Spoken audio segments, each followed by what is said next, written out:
Magandang umaga mga ka-happy hour. Narito ang mga balita para sa MBC TV Network News Update, 11 AM edition. Japan at Pilipinas, lumagda sa isang defense deal sa gitna ng tumitinding agresyon ng China. Lumagda sa isang defense agreement ang Pilipinas at Japan para palakasin pa ang deterrence sa gitna ng tumitinding agresyon ng China, at para palakasin ang pagtugon sa mga kalamidad. Ito ay ang Acquisition and Cross-Servicing Agreement na nilagdaan nina Japanese Foreign Minister Toshimitsu Motegi at Philippine Foreign Affairs Secretary Teresa Lazaro sa Maynila, kabilang sa kasunduan ang pagpayag sa pagbibigay ng ammunition ng walang buwis, langis, pagkain at iba pang mga kailangan, sa oras na maglunsad ang puwersa ng dalawang bansa ng joint training.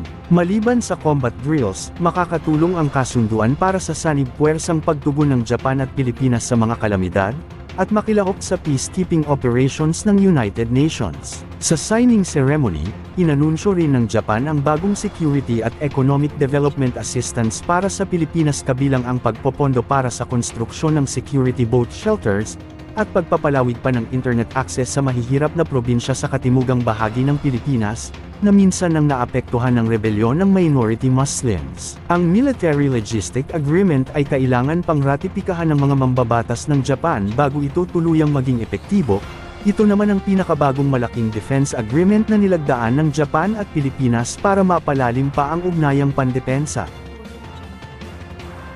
Samantala, malaki ang taas presyo sa mga produktong petrolyo, asahan sa susunod na linggo.